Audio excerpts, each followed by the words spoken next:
Hello and welcome to this episode of the Unnoticed Entrepreneur. Today I'm very delighted to have not one but two guests. I have Kat Agostinho and Jay Richards joining us from Imagen Insights. Welcome you two. Hey, thanks for having us. Hi.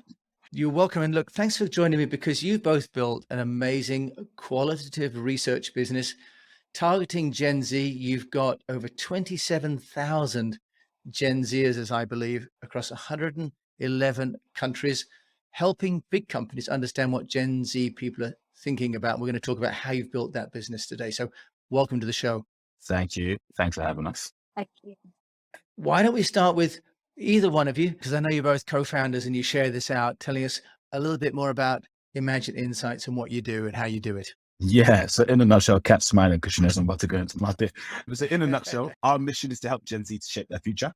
And realistically, we know the best way for them to do that is with brands, because brands are shaping countries and culture, like our governments only wish they could do, especially our government, right? So what we do is we enable brands to crowdsource qualitative and quantitative insight from our community. We have a community of 27,000 Gen Z in 111 countries. They're 60% female. They are 14% Black, 15% Asian, 20% from a low-income background, and 20% from LGBT communities. It's actually diverse. And we're able to crowdsource this insight from them within 72 hours. So from a quantitative perspective, that's nothing new. And that's been done for eons. But from a qualitative perspective, if you want to do good qualitative research, you have to do a focus group. Focus groups are both time-consuming and expensive. So we designed a platform that you can get that same depth of insight, but at the scale of quantitative research. So that's in a nutshell, that's what we do. Wow. Kat, how did you do? Did he nail it? Always. I love the practice. He's done it. Does it in No, his look. sleep. Look, and the business is only 3 years old. I know you raised some money at the beginning, but you're already profitable, which is a credit to you to get that scale that quickly. And what I'd love to do is to learn from you both how you've accomplished that. So who would like to go first and sort of explain maybe the first barrier to getting the business, started from a communications perspective, of course, because you've got two different audiences and you've got your customers, the brands, but also you've got your community. And I imagine one can't exist without the other. So I think, Jay, Kat's asking you maybe to have this one. Yeah, absolutely. So yeah, we came together, like you said, it's been nearly 3 years. Our 3 years will be in November, very exciting. And I think the big thing to say is that there was ultimately very shared values about what we wanted to do with the business. And that was to help young people in a way that would open doors for their future. And that absolutely is still the number one value and the number one reason that we set up the business. Without our young people and our community, then we wouldn't have that business. We wouldn't be able to go to brands and talk to them about this amazing thing that we can provide if we didn't have those young people. So I think the big thing here is that Jay and I, although are extremely different people, we think differently, we have completely different outlooks and skill sets, but we share the same values. And that is so, so important for the foundations of the business. And that is why we've been able to grow and to continue to grow and be able to build the community and also build the amazing brands that we work with, because we have got that differentiation, but we can still come together on the reasons why we're creating that business. Yeah. Kat or Jay, do you want to explain, you've kind of got three different audiences, haven't you? From a sort of co-founder's perspective, you've got, as you mentioned, the brands and you've got the community and you've got your own team. Would you like to just address, in whichever order you like, the communications challenges and how you overcame those? Yeah, I think from a brand's perspective, that's a lot of my role. So a lot of my role is meeting brands virtually or physically, wherever the hell they are in the world. So a lot of that is really enabling them, because the problem that we encountered initially is that research just isn't attractive. It's not sexy. It's normally the last thing that people consider. It's normally influencer strategy, PCP, flipping media strategy, everything else. So our first challenge really was enabling people to understand that research was important, that research was valuable, and that it was needed. So that was the first role in communication, going, okay, actually, research is good for you. It's good for your business. It's going to add value. It's going to make you more money in the long run. So that was the first challenge. And the second challenge was people seeing that we exist, because nobody knew we existed. So that was a lot of my role at the start. It was really just, whether it was speaking engagements from like a sales perspective or on LinkedIn, just very much just messaging and creating content or whatever it may be to get us out there. So people can say, okay, Imagen Insights are doing something, Kat and Jay are trying to build something. So that was a massive challenge at the start. And the way we overcame that was really just being consistent with it. So Kat will know this really well. I post on LinkedIn every single day. I have done for about 3 years, if not longer. I'm constantly sending folks emails just once a month, but anybody that I've ever come into contact with regards to this business, they get an email once a month from me, just helping to keep us top of mind, but just adding value. Every single post I do, every single email I send, nothing is salesy. This is what we're doing. This is what's going on in our business. This is what's going on in the Gen Z space. This is something you might find interesting. If you find it interesting, reach out to us. If you don't, that's fine. And if you want to remove yourself from the list, remove yourself from this, and just be very casual about it. And we found off the back of doing that, as we said, we've built a great profitable business, which is good. Then from a community perspective, that's what I was going to say for Kat next. Yeah. So from community, I mean, we do speak to basically any organisation, whether that be an educational body or a youth organisation, anyone that we can speak to that has young people within that business, within that organisation. We will provide workshops, webinars, we'll go into schools, we'll do assembly, we'll kind of go and talk to young people about the opportunities that we offer so that we can give them the choice to join the community if they want to. But a huge part of our community growth comes from referrals. So we have these amazing young people and we offer referral fees for them if they introduce new people to the community. So if they've had that experience, and we hope that is always a good experience, then they're quite naturally going to invite their friends, colleagues, family, peers to join as well. So that's a huge part for us. And then we also have the reason that we call it a community instead of a panel, which a lot of research companies will be used to, is because we're always having a two-way dialogue. And by that, we are asking them what improvements they want to see to the platform, what we should be doing better, what type of resources we should be offering them. We invite them to our podcast, to panels, they're on with speaking engagements with us. So there's a lot more than just the getting paid to work on briefs, which of course is the number one reason, but there's a lot more that we can offer to that as well. So that communication just has to be two-way. That's wonderful. I love the way that it's an ongoing relationship with the people, as you say, in the community. They're not a panel. But do want to come back because you mentioned about the number one problem is companies not really knowing that they need research. And you've then mentioned about consistency of delivering information. But how did you overcome the view that research is so low down the priority list? Because you talked about kind of being visible, but that's a little bit different to overcoming the objection to doing research in the first place. Yeah, I think the main thing is just getting people into a room. So I realized early on when we are engaging with people, the reason why people think research is important is because they actually don't understand the challenges that they are facing. A lot of the time, they've been given a tick box, which is achieve this revenue by next quarter or get this number of views or this engagement. And a lot of the time we've been tricked into thinking that's the actual metric that matters. That's the KPI that's important. But a lot of my business meetings that I have with folks, wherever it may be, is I ask two questions. I say, what are you excited about over the next 12 months? And then what are the challenges that you're facing with what you're excited about? So what are you excited about? And then what are your challenges? And I always find in that first question, they're all very excited, telling me about everything that's coming up. And then the second one, they go, oh, snap. We didn't realize these are the challenges that we're going to be facing, because I really got them to ruminate and sit on it and think on it. So then by the time I talk about what we do, all I'm doing, like Kat said before we got started recording, all I do is just show them that we're solving a pain point. So instead of it being me trying to pitch insurance, I'm going, you've got a pain point and here's the medication for it. You need paracetamol, here's the tablet for it. Do you know what I mean? And I think that's the thing that we do very well is we don't try and upsell anything. We just say, you've got pain, here's the solution. And then once you do that, people go, I see the value of research. And that's why our clients at Amazon Prime Video and Puma and whoever else, Google, Unilever, the reason why they come to us is because we're solving a pain point for them. Jay, that's wonderful. And really making it part of the process internally, as well as say management-wise, they're often given KPIs to get coverage, for example, or to get click-throughs without necessarily knowing exactly why. One question then, are your brands attempting to sell to your communities, or is it very much sort of an insights and an engagement? That'd be useful to know. Yeah, so the whole premise of the work that our young people do is to provide their brutally honest feedback and their unfiltered, unedited thoughts, which can be, we say brutal because they can be very brutal. So, you know, a brand has to be very open to the fact that they're not going to get praise all the time. You know, things are going to be taken very seriously by our young people and they're going to be really honest about it. So it's not a case of, you know, just providing a bit of data. It's providing very rich, qualitative information that then they can take away and actively make changes to their product, their design, their branding, whatever that, you know, business or marketing challenge might be. And that's what we encourage our brands to do, is to make sure that they are actively taking that information and making changes for the better. Right. So it's fantastic. So it's sort of, there's an integrity there and it's not a sales.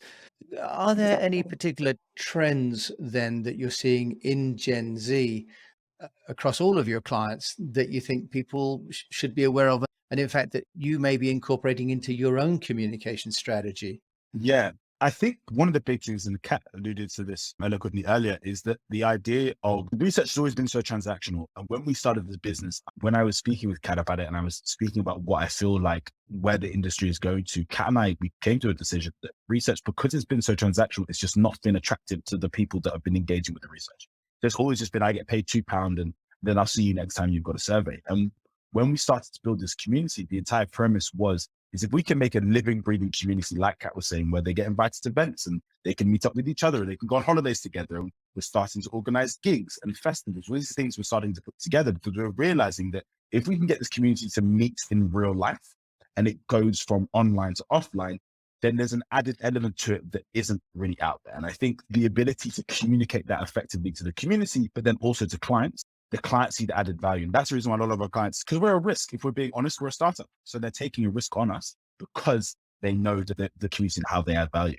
Jay, let's just switch gears slightly. That's the community, and we've talked about the brands, which is great. But obviously you've got a team, and with co-founders, whilst you plainly sing with one voice, how are you managing the sort of internal communication? Because being one founder has one set of challenges too. From a communications point of view, there are lots of opportunities for things to get misunderstood, duplication. So I'm not sure which one of you gets the nod on that answer. We have to be really honest. We have to talk a lot. You know, we're a business, we're a startup, we are still learning. We don't know everything, right? Things are going to go wrong. There's going to be pressures. There's going to be money worry. There's going to be all these things that come with running a business. But unless we are completely honest with each other, and I often say that we're like each other's therapists, because, you know, had every possible emotion, whether that's laughing, crying, you know, hugging, whatever it might be, we have to be open to the fact that it is a bit of a roller coaster. And I think what works for us is for us to be transparent and honest with the team. So we are so grounded in feedback, not just from a kind of 360 feedback perspective, which is important, but in all of the one-to-ones that we have with the team, in all our meetings, we encourage feedback both ways, because we're just humans after all, and we're going to get things wrong. We are also sadly not Gen Z, so we need to rely on our younger team members to make sure that they're upskilling us and we're learning from them as well. So communication, transparency about the good and the bad, I think is super important for a really healthy business. Okay, and Jay, yeah. And I definitely think, off the back of that, I think one of the interesting things is Kat knows this is nothing new. My brain's always like, I'm always 2 years, like I'm living in some other time zone. I'm always like, oh, this is what we're doing in 5 years and so on. And so Kat and I were like two sides of one brain. So Kat is very much what's happening this month. And I just don't know what's happening this month. I'm like, that's too stressful for me. But Kat is so good. So I'm like, oh, I feel like we should do it. And then Kat's like, yeah, I feel like we should be doing that also. And then she's like, have you ever considered this? And then we create this crazy vision, but then Kat's very good at going, okay, so how can we implement that right now and then carry that out? And I think when we're communicating to the team, I will regularly jump onto a call and be like, guys, we're going here, and everyone's like, yeah, woo. And the Cat's like, cool. So this is the practical next steps of how we're going to get there. And I think sometimes, complete transparency, Kat and I were speaking about this in our 360s together yesterday, is where the team sometimes they hear the rah, vision from me, but then sometimes they don't realize that Kat and I have spoken about that beforehand, and it's just me that's delivered it. So sometimes people think, oh, all the vision comes from Jay. I'm like, Jay, that's not happening. Kat and I are speaking for hours on end about this stuff. We're waffling together, just talking shit. Talking together. And then then the vision comes out. And I'm normally the one that tells him I love doing that part. But then also Kat then a lot of times does the management stuff. So Kat's like, guys, 360s are coming out. Guys, timelines, guys, KPIs. And then people are like, oh, that's all coming from Kat, not realizing that Kat and I have had those conversations behind the doors. But actually the hearing are just coming from Kat. So we're actually working at the moment. We're still trying to get used to it, is where sometimes Kat can do some of the vision stuff because we both come up with the vision together. It's just sometimes I prefer dishing that out. And actually the management stuff, we both decided that together, but a lot of the time it comes from Kat's voice. So we're actually trying, like today, I'm going to do the team call. We're just trying to learn how to sometimes just shift those roles slightly, not taking away from what we're naturally good at. I naturally love the vision stuff and I hate the management stuff.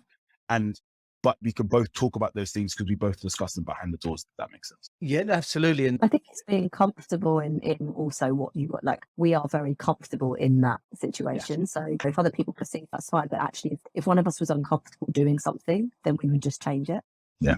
100%. Yeah. Yeah. No, this sounds like a really powerful and a very dynamic way of leading and growing the company as well. And what about structurally? I love the technology of this as well, of running a company. Can you explain some of the tools that you're using? Because, there are two of you and you've got teams and you've got, 27,000 people around the world, 111 countries, hard enough to run a small business from one place. So what tools are you using to keep the communications sort of shared and live and transparent?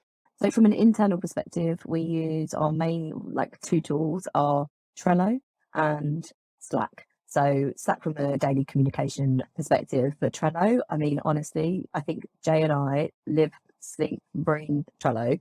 And we hope that the rest of the team will eventually love and appreciate what Trello does for us. But I think our personal lives, our work lives run on Trello, and I just can't recommend it highly enough for an organizational tool. Oh, wow. Okay. That's high praise. And that's creating a platform, because I'm not so familiar with Trello. That's knowledge management, is it? And messaging? So yeah, it's a task management. So basically any task that you have throughout your day, month, week, year, you have what are called Trello boards, and you add those tasks. You can do it for everybody in your team. You can move stuff around. You can have reminders. And this is, by the way, not sponsored. No, that's right. You have free licenses. But I think, Jay, you mentioned beforehand, you've built the community on AWS, on the Amazon Web Services.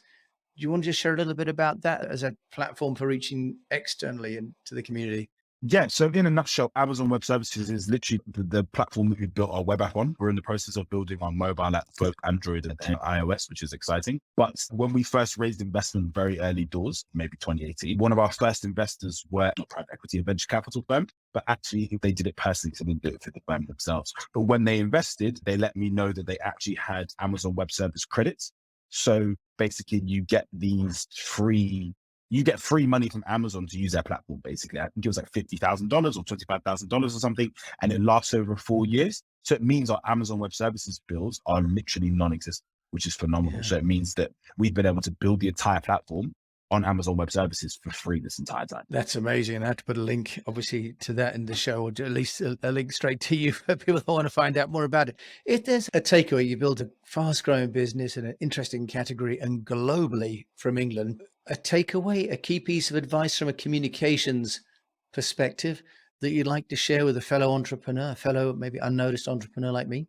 I think, firstly offering a service that people need and that solves a challenge, but really believing in that vision. Because if you do, then all of the communications, your passion will come out in that communication. Every time we talk about the business, not only do we believe we are genuinely solving a challenge, but we believe in what we are creating and we are so passionate about it. And I think if you have that, communication will grow and grow and grow and get noticed for sure. That's wonderful. And Jay, speaking with one voice there, or did you want to add in anything? No, that's perfect. Couldn't have said it better myself. Me neither. Kat Agostinho and Jay Richards joining me from Imagen Insights. Thanks so much for sharing today. Building a wonderful and sounds like a really progressive business, both in terms of what you're doing and how you're doing it. Thank you so much. Thanks, Jim. Thank you so much for having us. You're more than welcome. So you've been listening, as I mentioned, to Kat Agostinho and Jay Richards here in the UK for Imagen Insights, all to do with Gen Z. So I will put their contact details in the show notes. And until we meet again, I ask you to please share this show with a fellow entrepreneur that you think might enjoy learning how to get noticed. And if you like the show, please do rate it. It really helps. And until we meet again, do keep on communicating.